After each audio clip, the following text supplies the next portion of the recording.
Yeah, the car that hit me, the whole front end bagged in, the windshield's broken, and here I am standing up going... Perfectly fine. Perfectly fine. Confused, but I thought, I'm just going to walk home. This is too weird. I can't deal with It this. seems like something would happen in Austin. And they also said, the things you saw, you will see in this lifetime. And I've seen a lot of what I saw in these pictures. Nobody is 100% accurate about everything. Because we have free choice. Because we have free will.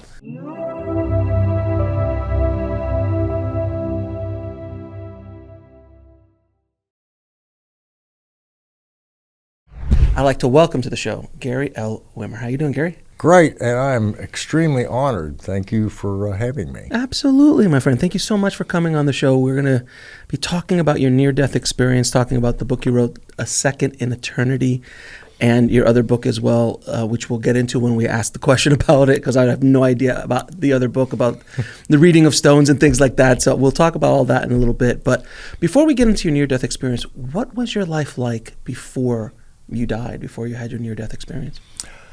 Well, I suppose it was kind of interesting. I was the third of 7 brothers. I had 2 older brothers and 4 younger ones. We were all raised Catholic. I was an altar boy, knew the whole Mass in Latin. And I had strong interest in God and spirituality.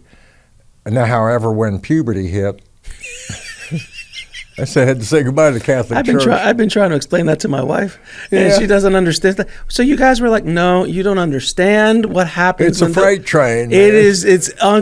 You've no idea. It's like 13 to, I want to say 17, 18, or maybe to 40. 13 to 70. Yeah, 13 to 70. It's still going hard. Still going.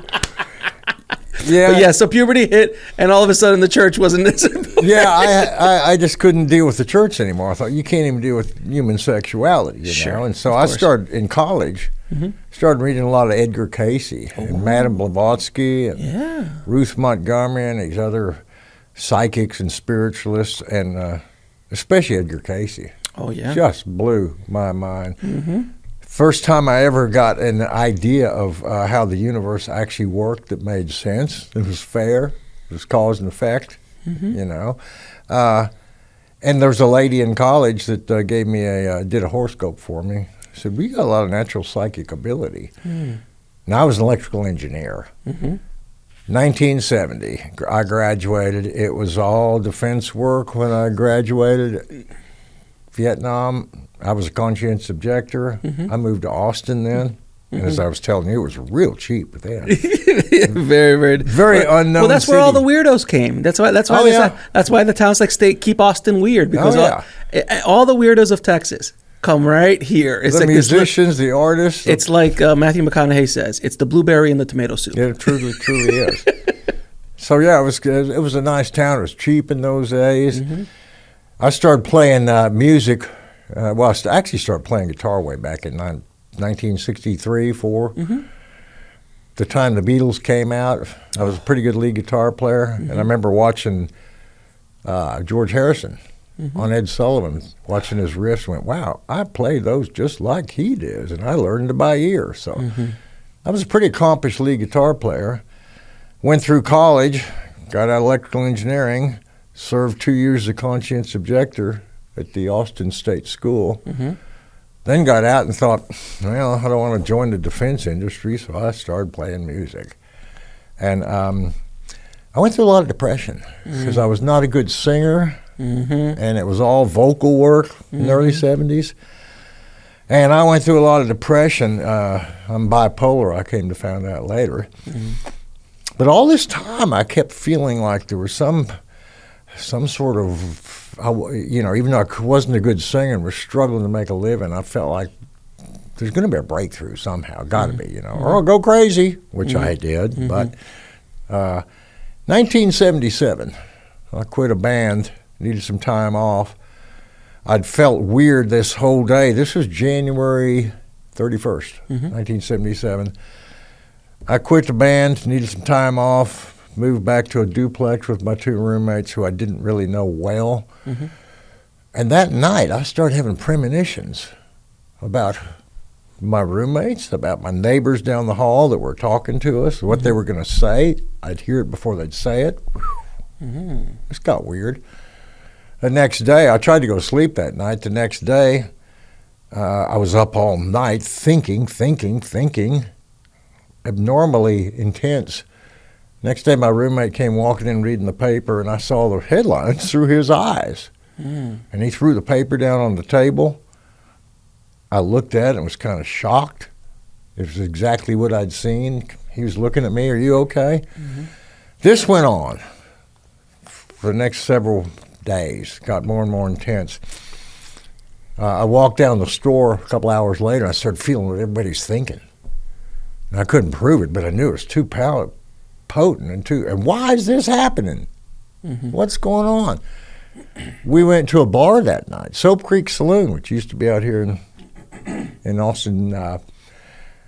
We went out that night, Brendan, my roommate, and I, and it was too loud for me, the music. I went into the bar area where people were playing pool and kind of wanted it quiet and easy, and thought about taking a walk outside to get some air. And all of a sudden, I'm transported outside, and these people are walking through me, and opened my eyes. I'm still in the bar stool, the door opened, and these people walked in, dressed exactly as I'd seen them a moment ago. Wow, this is weird. So I tried it a couple times, and I could do it. And my roommate came in and asked me what I'm doing, and I bet him $5. I could tell them. After me guessing it correctly twice, he thought I was cheating and walking outside, and it baffled him, and he walked off. But he didn't forget it, and I couldn't either.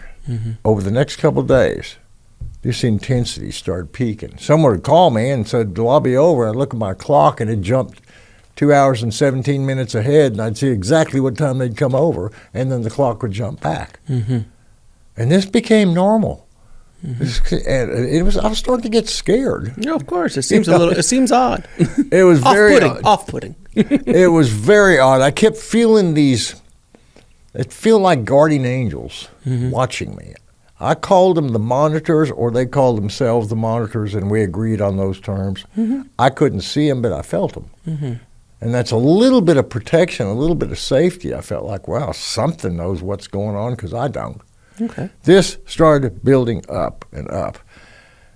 Example, we went to a restaurant, Brendan and I, my roommate, and he's concerned. He's seen me go through a couple days of this. He can't figure it out. I can't either. And then when he asked me to explain, it's like easier to just show you. So there's two ladies in the far end of the restaurant, and I asked him if he knew either of them. I don't think so. I said, me neither. I'm going to have the brunette who's facing away from us write me a letter. What? I said, I'm going to have her write me a letter. You want me to show you what I'm experiencing? So we started eating dinner, and he forgot all about it. 10 minutes later, the two ladies walked by, and the brunette threw down a napkin. I'll never forget this. In big, bold letters, black letters, she had written, "Why are you doing this to me?" Both he and I just about fell over. I wanted to go chase her out of the restaurant and say, "How did you pick this up?" Because when I was thinking, write me a letter, I was giving a little, like a laser light right over to, like the air on the airplane, the aisle, to let her know I'm the guy. I didn't look at her, didn't talk to her. And the reason I was doing that, because there was no neutral. I was either perceiving things that were happening, about to happen, or I was interjecting things. Now, I could look at a stranger 3 blocks away and think, scratch your head and point up to that building, and they'd do it. And I would think, did I make that happen? Or was I aware that person was about to do that, and I couldn't tell the difference. That was haunting. I couldn't tell the difference between creating and witnessing. So there seemed to be a lot of things going on before you went through your NDE. What happened the night that you went through your NDE, or the day that you went through your NDE? Oh, pardon me. What happened? When you died. What led up to you dying and having a near-death experience? Well, this built up and up and up and up, and finally it got to the point I was absolutely terrified. At the same time, I felt very enlightened, but I couldn't handle it. Too much. Of course. Couldn't turn it off. Makes sense. I'm racing down Guadalupe Street in Austin after a week of this, and I'm praying, and I'm crying. And there's a lot of pedestrians on the street that are looking at me like, what the hell? And I didn't care. I knew I couldn't take it anymore. And at the peak of this yearning for the universe to help me, all of a sudden I felt completely fearless and warm. It's the middle of February. I looked up and there's this huge light, like a big spotlight, pointing down on me. And I couldn't believe it. I looked around. None of these people in the street even acknowledge it. They're still looking at me because I've been acting weird by crying and praying down on the sidewalk. And I didn't care. It's too real. I looked back up, and it was a fixed distance. I remember it was about 5 or 6 feet. Bizarrely, one of my first thoughts was, wow, if I had a ladder, I could get up and touch this thing. It was... Anyway, the light all of a sudden appeared to be coming down from the palms of these 7 white-robed, kind of monk-looking figures. I couldn't see their face, but kind of an off-white robe. And then all of a sudden I realized they're the monitors. I said, wow, you guys are the monitors. They said, yes. Do you trust us? And I said, man, I don't understand what's been going on. Now, there's people watching me in the street talking to nothing, as far as they're concerned. It's the most real thing I've ever seen. Long story short, they asked me a couple times, do you trust us? Long story short, I finally said yes. Long story even shorter, within a second or two, I was hit head on by a speeding car. All of a sudden, I'm outside my body, looking at my body getting tumbled over by this car. Wow. Then the whole city of Austin turned into a little dot. And I started expanding outward in all directions. Not like an arrow, like a balloon. Within no time, I forgot about the car accident and me. It was just kind of irrelevant. The whole earth went inside me. Then galaxies and planets, because I was expanding spiritually and psychically outward. My body was still right down Guadalupe Street. But I soon had no awareness of me, just of this pure, beautiful, beautiful, beautiful sensation. I cannot underscore what a thrill it was. What a joyride. Completely fearless, felt protected, had no idea where I was going, or at some point, no idea who I was.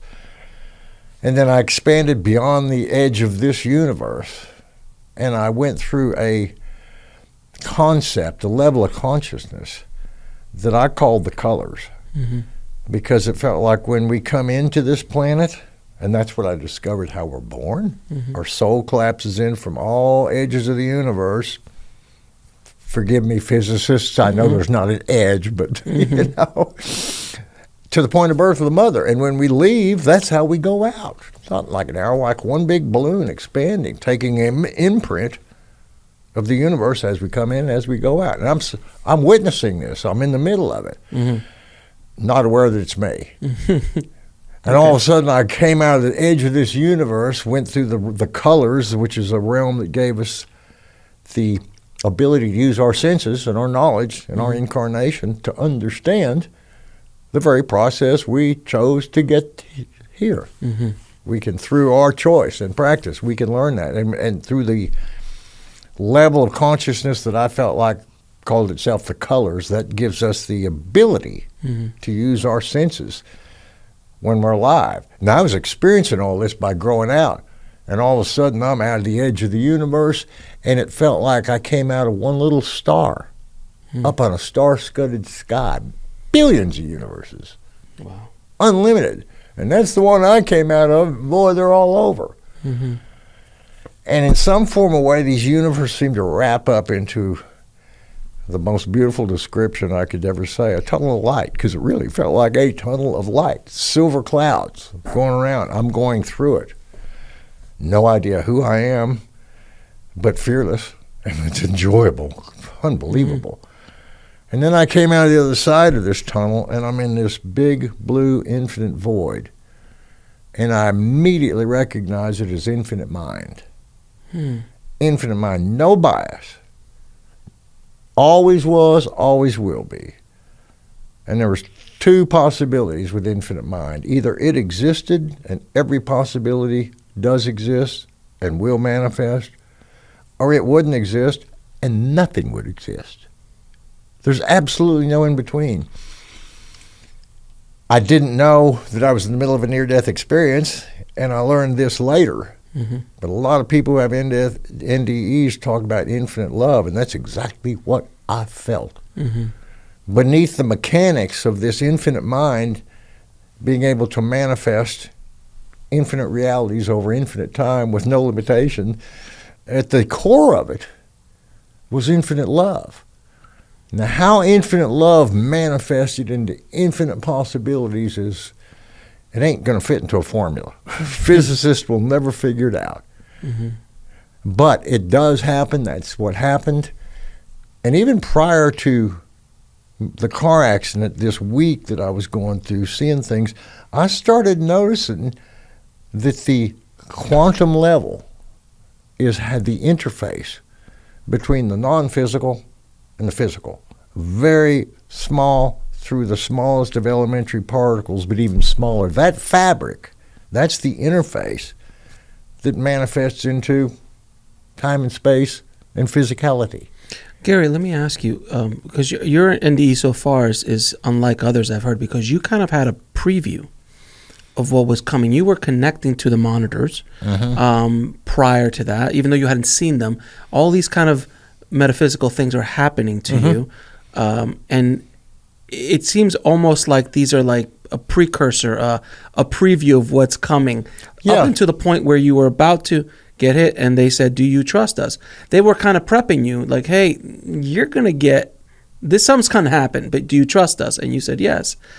If you wouldn't have had that preview of all the events that were happening to you, if these 7 dudes show up and go, hey man, you trust us? You would have gone, it would have probably. Exactly. So it's this kind of prepper, like they were prepping you, which I have not heard of, at least I don't remember after doing so many NDE interviews, that happening. Why do you think that was why do you think they did that for you, as opposed to, I haven't really heard it. It's a very kind of unique scenario.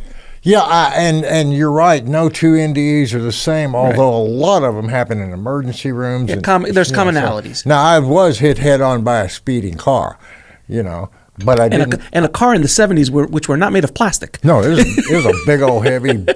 In fact, I got sued. You'll see in that book, I got sued by the owner of the car. For standing out in the front and for being in front of his car when he hit me. Of course, yeah. It's kind of like it's kind of like the thief suing when he broke his arm as he was trying to break into the house. Yes, of course. Absolutely. Insanity. But later, it was months later that I kept asking my guides, why me? No problem. I mean, boy, what a beautiful, beautiful voyage. All right, so you're back. So let's take you back in. So you're in this blue void. That's right. So we're in the blue void. What's happening now? I'm seeing everything. I'm feeling everything. I'm seeing infinite love manifest into infinite creativity, infinite possibilities over infinite time with no bias. And that's, in essence, what infinite mind is. Everything else is a manifestation of it. And I don't know I'm me, but I'm just enjoying this. It didn't feel like I was observing it. You were in it. I was in it. I was at one with it. All of a sudden, it felt like I was observing it. I was separated, and I felt this sort of, and I felt myself being pulled away. And I didn't know where I was pulled away to or why or from, but I surely liked where I was. I used the term spiritual gravity in that book because it felt like I was being pulled back somewhere or to somewhere. Okay. I got pulled back through this tunnel of light, and it was still joyful, but I was getting a little apprehensive. Who am I? What's going on now?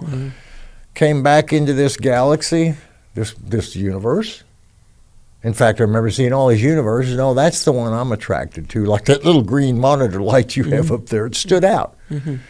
So I went into that universe, still not knowing who I was. Came into this universe, started collapsing toward this planet. Still not aware of who I was. But then the closer I got to Earth, I had 3 distinct series of pictures, flashcards, like spinning newspapers. The first was all the stuff we're going through now. I saw COVID-19, I saw 9/11, I saw this Earth changes, heaviness in war, changes in weather, war. I didn't necessarily see a nuclear war, And I'm not sure how much is written in stone and absolutely guaranteed and going to happen. I tend to believe a lot more of it is related to human free will, what we decide. Yeah. But I saw all this turmoil, chaos, and confusion, pictures, like spinning newspapers, breaking news. Then I saw a whole different series of pictures that were like 100 years in the future, 200 years in the future, when we're deep into the Aquarian age. And there's peace, and there's enlightenment, and there's space and technology, and we've solved a lot of the crappy problems that we're banging our heads against now, war, pollution, hate, blah, blah. But we're seeing all those intense issues now magnified and in their extreme, not to be tortured, but to see the flaws in the system and in ourselves so we can fix them. Right. Because you can't fix it if you don't see the problem, You can have all the duct tape in the world if you don't know where the leak is. I'll tell you what, I mean, when I was a kid and growing up, I grew up in the 70s and the 80s. And, racism was always there. It was always something under, but it was a very underneath the surface. It was very, you wouldn't, the occasional racist joke you would hear at a party or some kids saying stupid stuff at a playground, but it was still very underneath. You would never hear anyone in the public view, say anything. But what I found after 2012, you started hearing and seeing things like that. And I was like, well, wait a minute, publicly. And it just seems to be ramping up. So all of this kind of hatred and stuff is like almost like a disease kind of coming up to the air so the light can heal it. But this part right here is where we're at, where we're coming up. It ain't fun. And that's in every walk of life, from religion, from economics, from politics, from healthcare, from education, all of this stuff. You can start seeing cracks in these systems that when I was growing up, and definitely when you were growing up, these were institutions that were bulletproof. They were the ultimate say. I mean, the Catholic Church, are you kidding? Really? I mean, Supreme Court, all of those were just like institutions that were just built out of granite. And now it's very it's very crumbly, very fluid, but all this stuff happening right now, it's not pleasant, but I agree with you, it's definitely needed. It's showing us what needs to be addressed, Because without it, we can't fix it. Right. And I don't believe in accidents or coincidences. I believe absolutely in cause and effect at every level. And we're going through this not by accident, so we can all, grow and learn. That's why we came here. If we didn't go through challenges or opposition or changes or surprises, we'd be dumber than the glass of water there. Exactly. That's the point of being human. Absolutely. You need something to, you need contrast, you need obstacles, you need something to challenge you. There's no one who goes throughout this life without trauma, in one way, shape, or form. Everyone, if you're human, goes through a form of trauma. Thank God, we learn. Yeah, because you learn out of that. And only as you get older, you look back and you go, thank God that bad thing happened to me. Thank God I met that person and they did this or that to me, because I'm who I am today because of those. Not fun when it's happening at all, but it was very helpful in the growth. Just like if you were in the gym and you're lifting up rep number 13 and you're hurting and every part of your muscles are hurting and stretching and pulling, not very comfortable. But when you get to rest and you look back on it, that helped build the muscle. Absolutely. Absolutely. So all right, so you had you said you had 3 sets of pictures. So the first one is what we're going through. Chaos. Second one was the age of Aquarius and the beauty. And the third was about me. I didn't know at the time. I saw me as a musician in different places and different situations playing. And at the time, this is 1977, I was struggling with depression, trying to get good gigs, So as soon as I saw the third set of pictures, I felt like, wow, do I know this guy? And all of a sudden... He seems handsome. He's kind of confused, too. I saw my body and on the street and people screaming and this red-haired guy shaking me, and I went, that's me. And I jumped back in my body. And just like that. Just like that. The driver was leaning over me, his long red hair. I remember just all over. He's screaming. He's terrified. Man, I tried to stop it. I had just been to heaven. I was in shock, needless to say, or surprised, but I didn't need this. And so I pushed him away, and he fell backwards and tripped into some people, and I was just trying to leave me alone. I didn't know what to do. Did you get up? Were you fine? Yeah, I didn't get a scratch. I didn't feel hurt. Really? Yeah. Oh, yeah. So you got hit by a speeding car, but yet I didn't get a scratch. I didn't feel a pain at all. Really? You speak of eerie, and I looked up, and this whole car's totaled, and there's people. His car's totaled? Yeah, the car that hit me, the whole front end bagged in, the windshield's broken. And here I am standing up going... Perfectly fine. Perfectly fine. Confused, but I thought, I'm just going to walk home. This is too weird. I can't deal with this. Seems like something would happen in Austin. So I turn to walk home, and these people say, no, the ambulance, the police, the cops. Yeah. Oh, okay, I'll just sit around and wait for a minute and explain it to them. If you're enjoying this conversation, I invite you to go deeper down the rabbit hole with me on Next Level Soul TV. It's packed with exclusive content like live special guest Q&As, daily podcasts, commercial-free access to the entire Next Level Soul catalog, early access to episodes before they air, and special meditations you won't find anywhere else. We will be adding new exclusive content every month, plus you can connect with me during my monthly live streams. Just go to nextlevelsoul.com/subscribe and join our soulful community today. I'll see you on the inside. So for a sec, so when you get thrown back into your body, from what I've heard before in other near-death experiences, there is absolutely no pain. There's up the other side. There's absolutely no sensation of pain. None of that stuff. When you get slammed back into this reality, not only do you feel pain right away, but you didn't feel any pain. Did you feel the I guess the limitations of the body comparatively to where you instantly.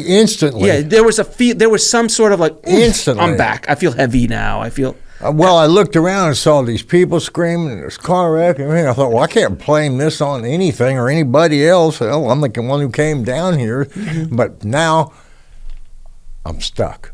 Mm-hmm.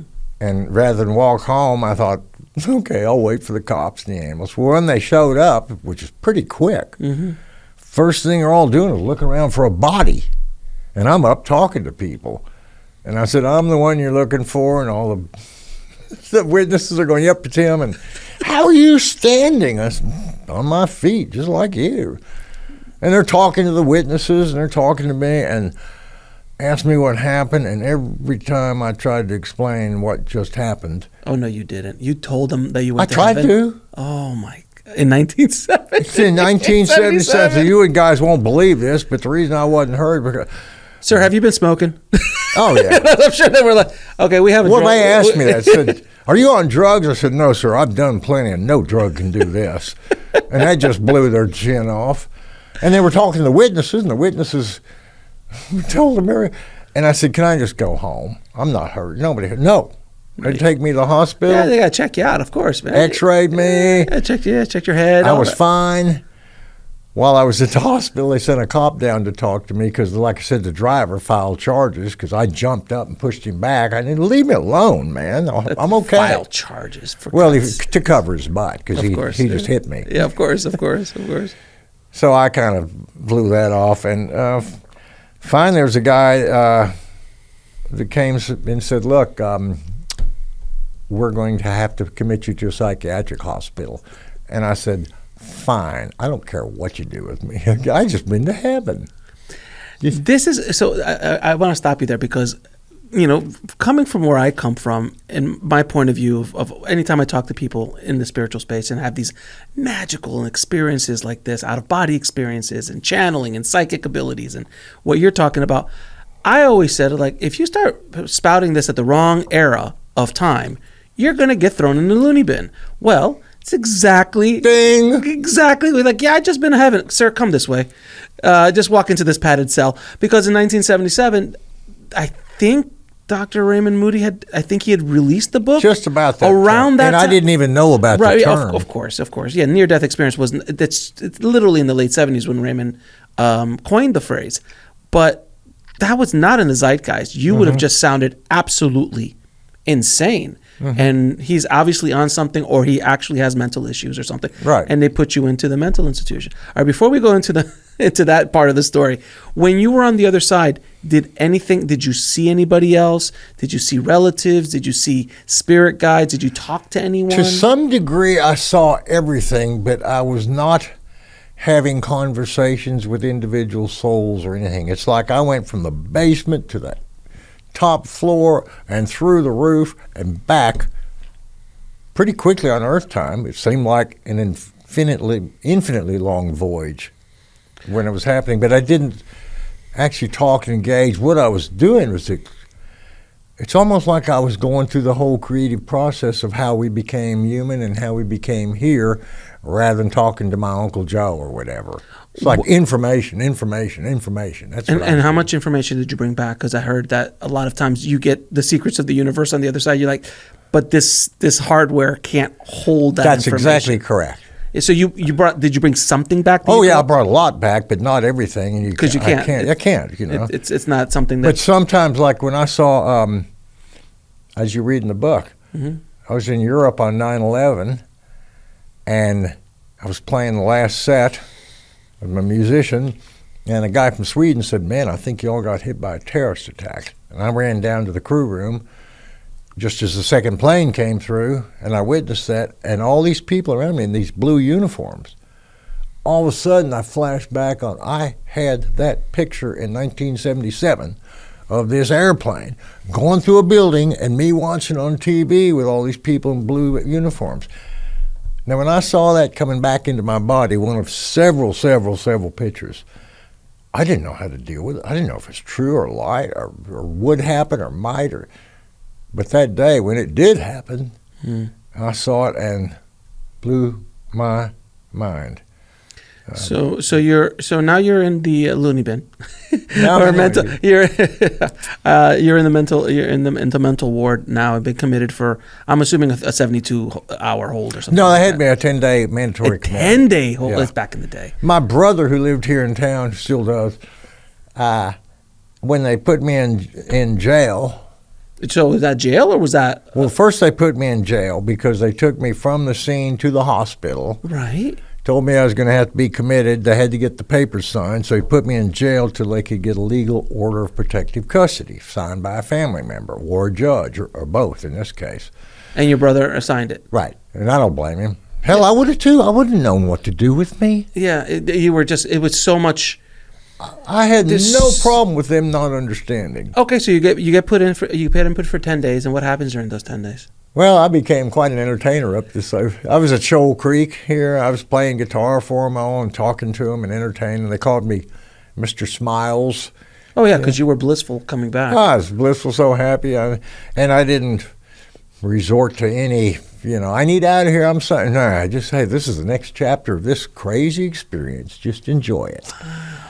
And then you got out and everything was... Well, at the end of 10 days, they bring me before a group of, 5 or 6 psychiatrists and 4 or 5 people who work on the floor, and they interview me. And they want to see if they need to sustain and go for another 10 days or if you're sane enough to let loose. Mm-hmm. And I told them, I said, I know you guys don't understand my story. I know it's kind of weird, but it's the absolute truth. And I'm not going to change my story to get out. I'm sane, I'm healthy, I know what's going on. I just had a beautiful experience, and you guys are doctors and psychiatrists, and you ought to be asking me questions. You ought to be studying this stuff instead of deciding if I'm functional enough to go home or not. Of course I'm functional enough to go home. And they couldn't debate. They were just like, yeah, you were sane. Yeah, and one of the psychiatrists I had, every day he would come in at a different time. Mm-hmm.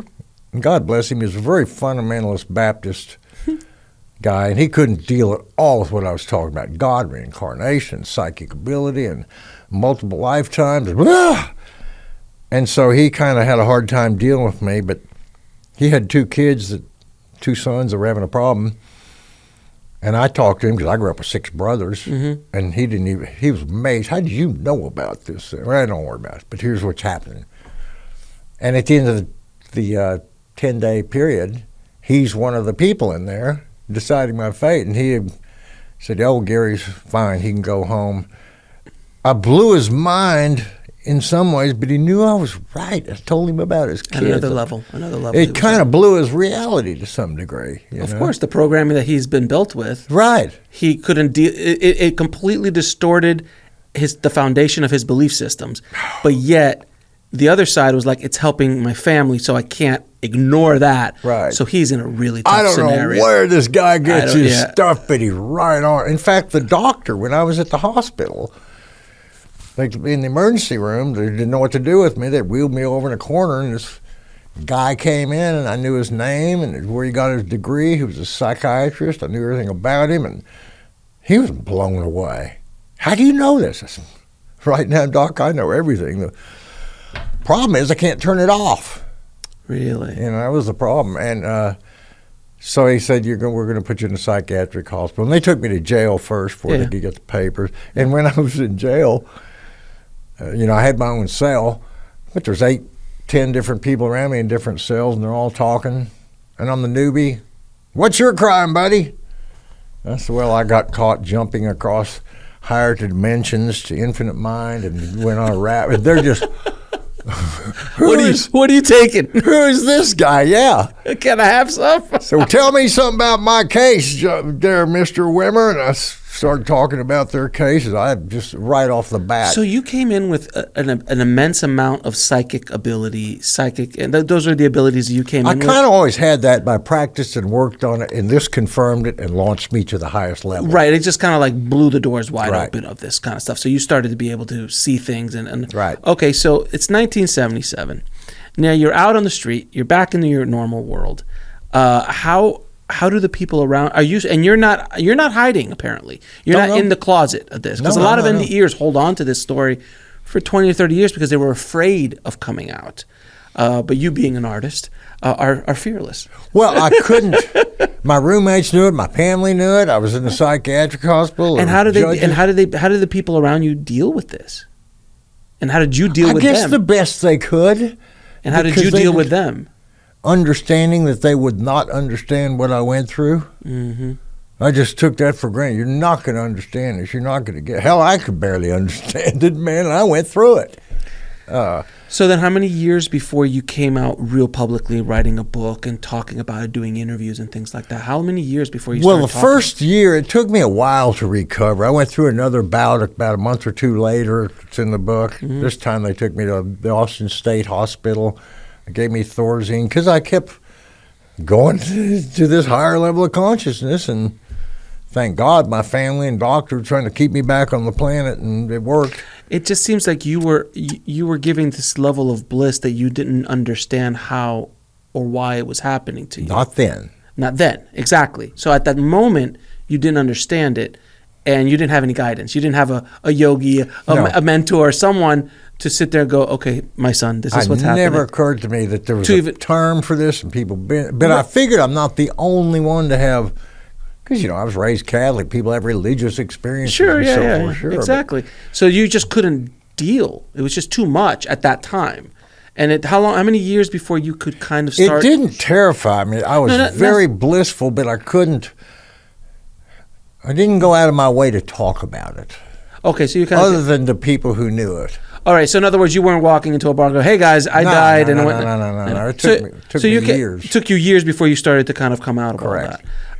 And also acclimate. It seems like you have to acclimate to this world again, to this reality, because it seemed like you were up there and you kept trying to go back. Yeah, but it's like I came back with 3D glasses. Mm-hmm. You're seeing things different. Yeah, you're seeing things differently. Yes, see things radically different. And with the awareness that there's no limit to how powerful those IMAX glasses can become. There's no limit to how much we can grow. There's no limit to how much we can evolve spiritually and psychically. There's a limit to how long this body's going to last, Right. Or how long this planet will last. Mm-hmm. But there's no limit, and that's what really blew my mind, number one. Number two, months later, I kept asking my guides, why me? No problem, but why me? I had to know.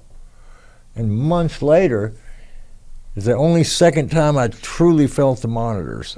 I was playing my guitar on my porch. They came out somewhere in the front yard, and I could feel kind of where they were, but I couldn't see them. Mm-hmm.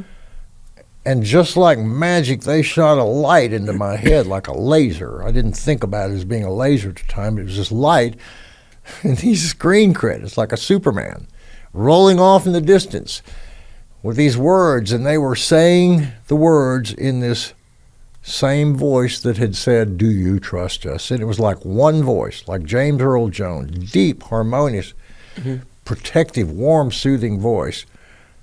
Then I heard him at the time of the near-death experience, "Do you trust us?" a couple times.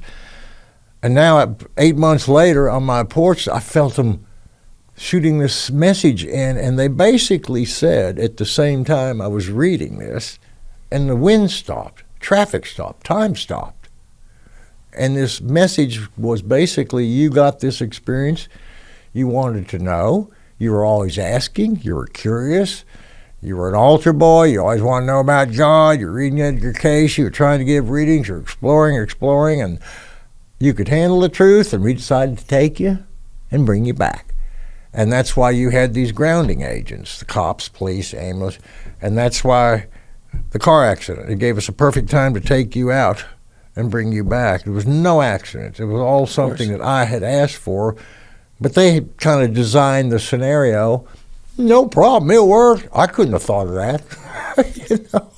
Or maybe I didn't know. Is that, do you think, from your perspective of what you've seen on the other side, do you believe that there is kind of like a soul blueprint or soul plan for each life when you come down here? You're like, absolutely. And there's moments in that life that you like, I've heard from other near-death experiences, like you have exit points. Absolutely. That couple times throughout your life, if you're like, this is not really working out the way I wanted to, I'm not really figuring the way there's exit outs. Absolutely. And sometimes that's where near-death experiences happen, because they're like, okay, you're out. Do you want to go back? That question gets asked. You didn't. That was not the scenario you were in, but you believe that you asked for this scenario in this life because it was part of what you wanted to learn. I don't believe in accidents or coincidences, so I believe what happened to me was manifested in some form by cause and effect.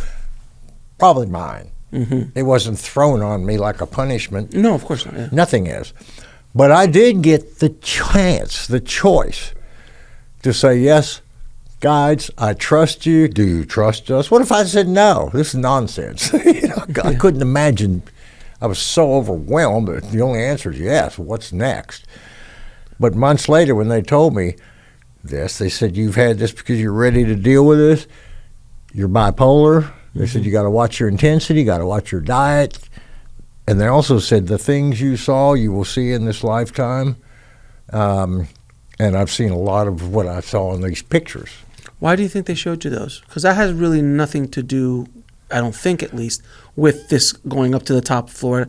That's all. If you wouldn't have seen these pictures of what was going to happen, the experience would have still pretty much been the same. Why do you think they chose to show you these? I think because I was curious.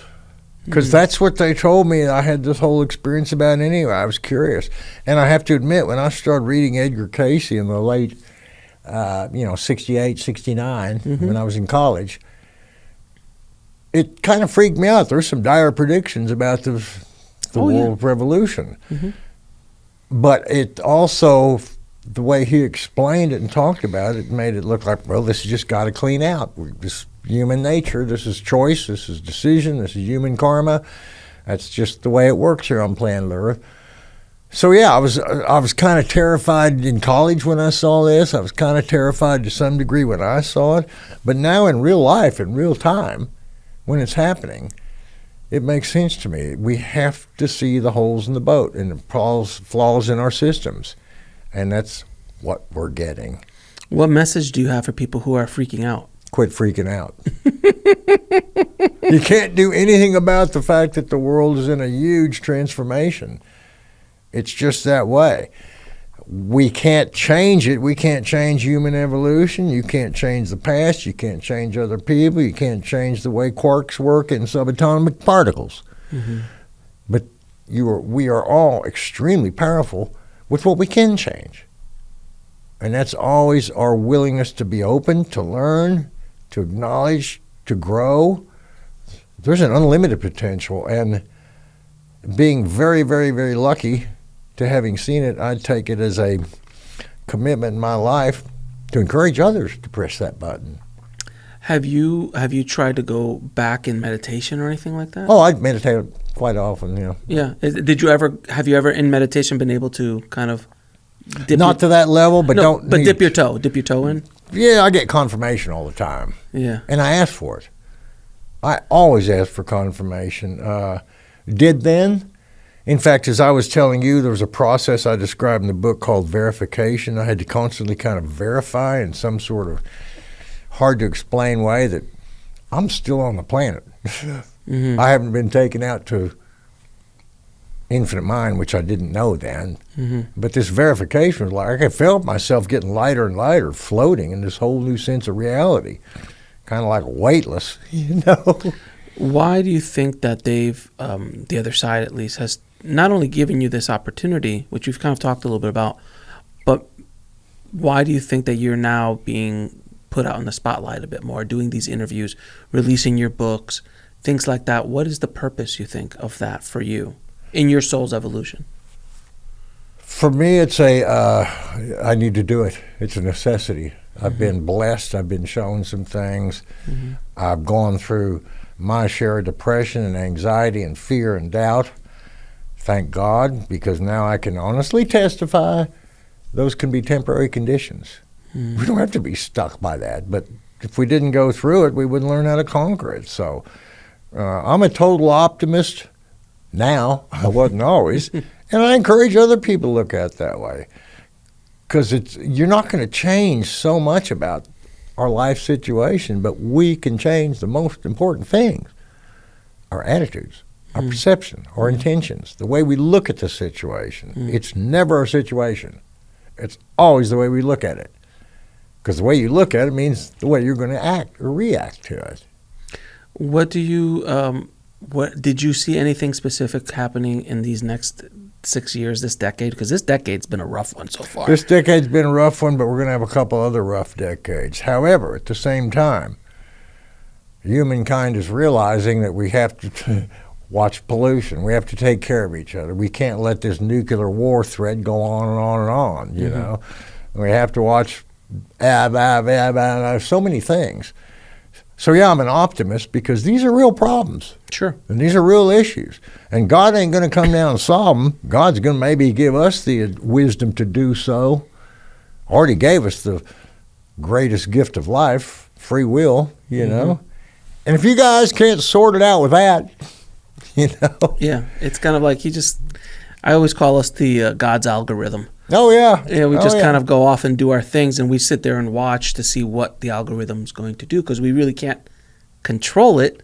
True. It's loose. It has free will, essentially, kind of within the parameters that we've given the algorithm. So it kind of goes off and does its thing, but it's learning, it's growing, it's doing things, and sometimes it very often surprises the creator of the algorithm. So very much like us. Edgar Cayce used the term God moved and saw himself and basically divided itself into infinite possibilities, and that's what I believe, because your lifetime and mine and every atom and every quark and everything that ever happened and will is nothing more than infinite mind manifesting in infinite ways. We just experience separation.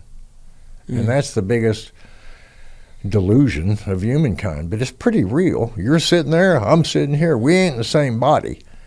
But the illusion of separation is a challenge, and it's also a misconception. There's only one infinite mind, and we're part of it. Knowing that, believing that, putting it into play, even grasping it is certainly not something that comes naturally. I didn't ever think that way until it became so apparent to me. You've mentioned Edgar Cayce a few times, and for people who don't know who he was, can you give us a little bit of a rundown on who Mr. Edgar Cayce was?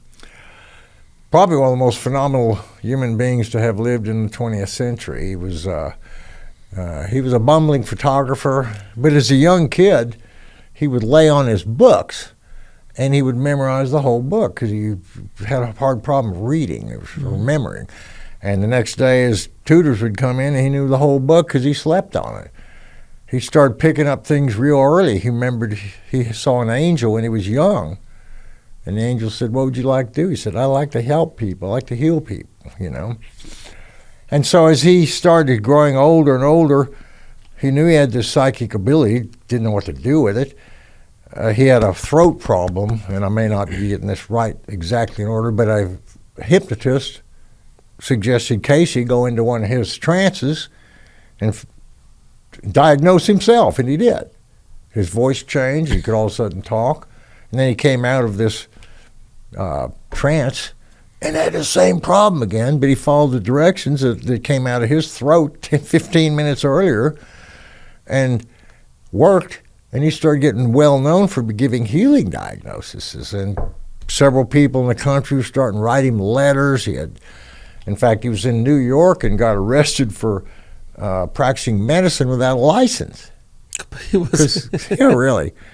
But he would give these every medical advice he offered was very therapeutic, was very natural. Colors, lotions, feelings, thoughts, bath, herbs, spices, meditation. And he got very well known, and then somewhere along the range, some people started asking him questions about God and the universe and history, and then opened up the whole book of Atlantis, the pyramids, the relationship between all that, and got really interesting about man's challenge on Earth. So yeah, as soon as I started reading that in college, I just went, wow, this guy knows the truth. It makes sense. It's not self-righteous arrogance, my way or no way. It's here's what happened. right. Here's what's happening. Yeah, and it's a very more it's not fear-based. Oh, And absolutely. It's cause and effect, and it just makes a lot more sense. There's no agenda. Makes sense. There's no agenda. I'm That's not right. trying to control you. And Not I'm at not all. trying to tell you you must listen to me in order to talk to God. When the truth is we are. I know. We are fragments of sort.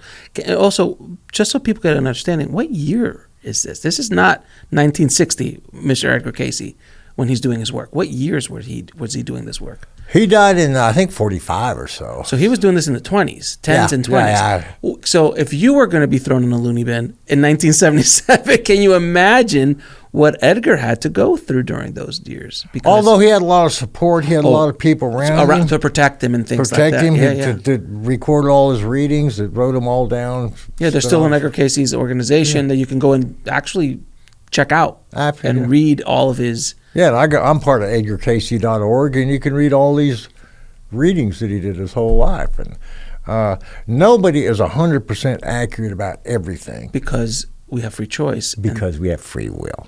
Yeah, that's the thing about psychics. That people always like, oh, she got it wrong. I'm like, they only see the essence of what could be, not of what is going to happen, unless something like 9/11, that was going to happen because the energy of the world was going so far down that road that it's unlikely to change. True.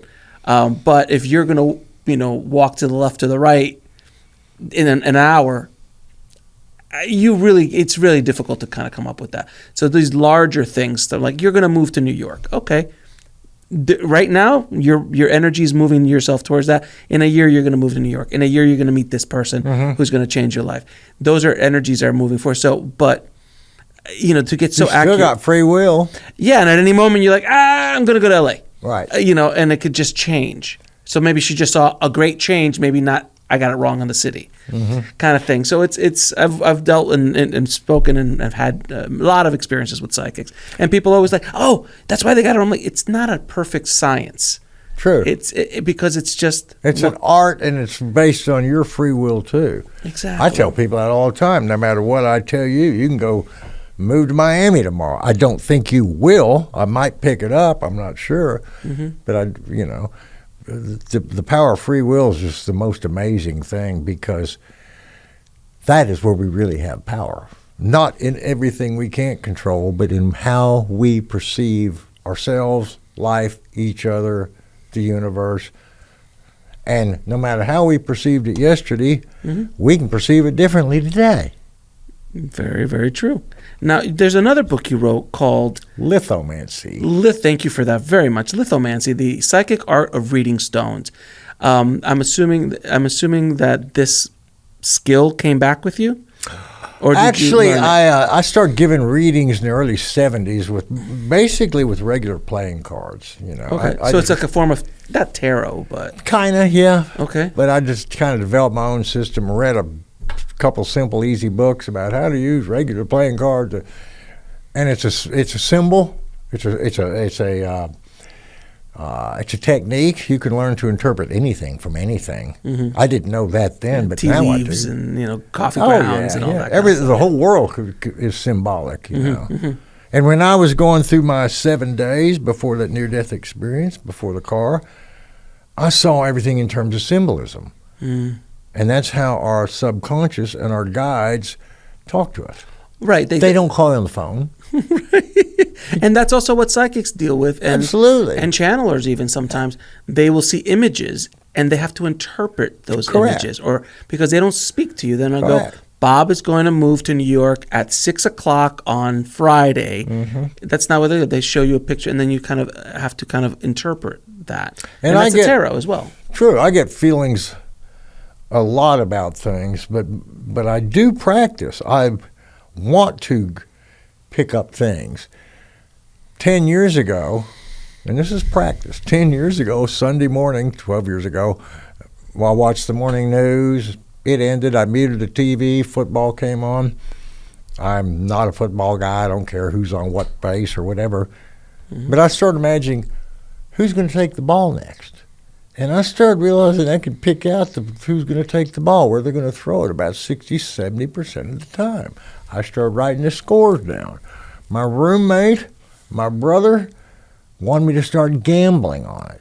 That's not the way that works. No, this is a free, absolutely impartial, I can turn the sound off and practice my psychic ability. Was my hunch about the play right?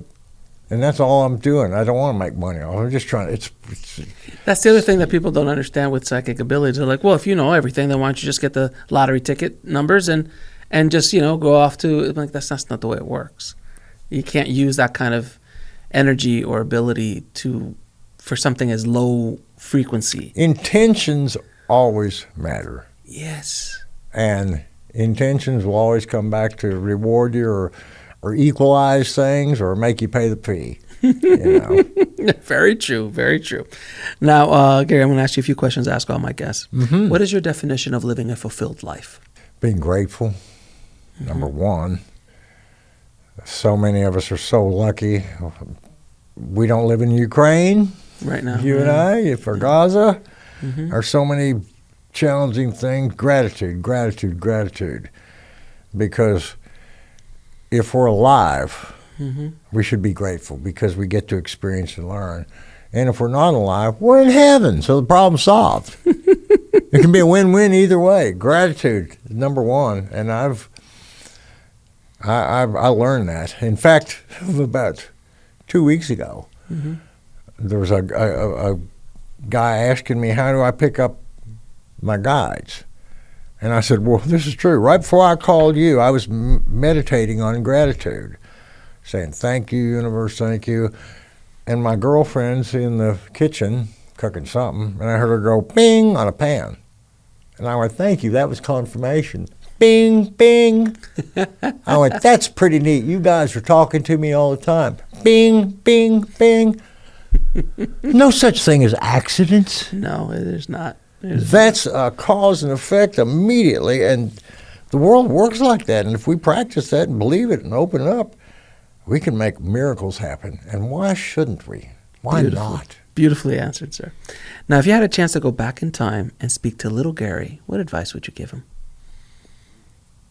Boy, that's a tough one. I'm not sure. Probably, you'll learn it. You'll get it. Don't worry about it. It'll find you. Don't stress. Yeah, don't stress, basically, How do you define God or source? Infinite mind, infinite creativity, unlimited, unbiased, completely infinite, and at the very core is infinite love. That's the seed that makes infinite power exist, and infinite power and infinite creativity gave you and me an opportunity to be individual souls. What is love? where everything comes from.